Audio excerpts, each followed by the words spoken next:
Politics has always been a boys' club. Lawmakers, prime ministers, presidents, in most countries, men have monopolized these jobs. But what happens when women break through, when they reach the heights of power? The same men unleash a wave of sexism.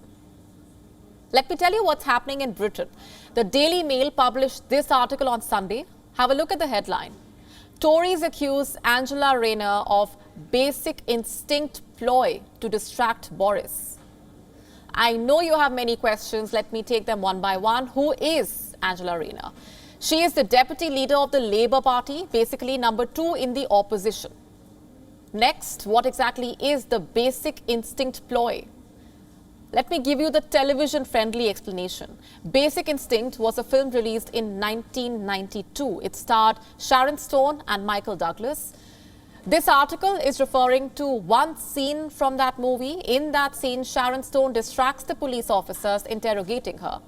That is the basic instinct ploy. And that is what the Conservative lawmakers are talking about. They are accusing the Deputy Labour leader of distracting the Prime Minister. Let me tell you their exact words.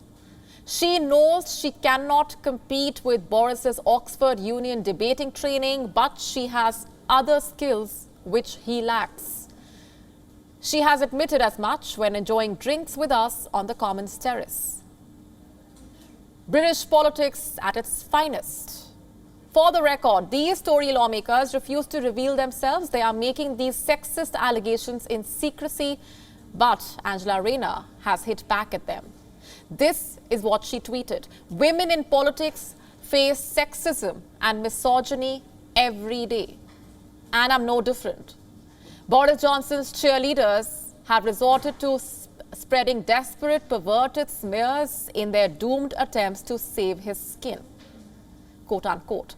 Publicly, everyone is condemning these statements, even Boris Johnson. Here's what he said on Twitter. As much as I disagree with Angela Rayner on almost every political issue, I respect her as a parliamentarian and deplore the misogyny directed at her anonymously today. But is that enough? These condemnations do not change the basic reality of British politics.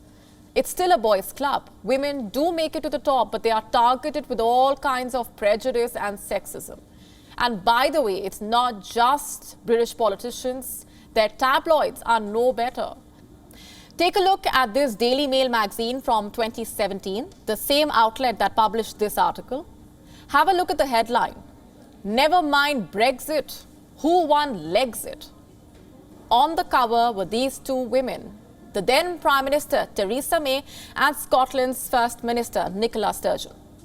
Just think about it. May and Sturgeon were discussing a post-Brexit future. We are talking about high-stakes stuff. And all that the Daily Mail could manage was this, Lexit. This sexism is an inherent part of British politics. Let me give you another example. This is from 2019 during the general elections. Jo Swinson was leading the Liberal Democrats. A fifth of all Google searches about her focused on her body, not her policies, not her campaign promises, her body. This is what most women face in British politics. Historically, the House of Commons has been a male monopoly. In 1918, the first female MP was elected. Since then, Britain has had 2 female prime ministers. Women now make up 34% of all lawmakers. So statistically, things have improved. But this controversy is proof of the root problem. And why just Britain? All over the world, women in public life face such accusations. Let me give you an example from last year.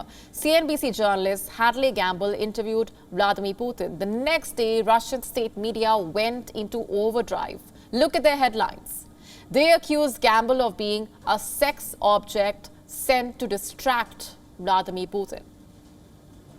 These sexist outbursts are a desperate effort to protect the boys' club, to uphold the misogynistic status quo. Women are in public life to make a difference, not to distract male politicians. Such perverted claims only reaffirm the new reality. The boys' club is nearing its end. WION now available in your country. Download the app now. Get all the news on the move.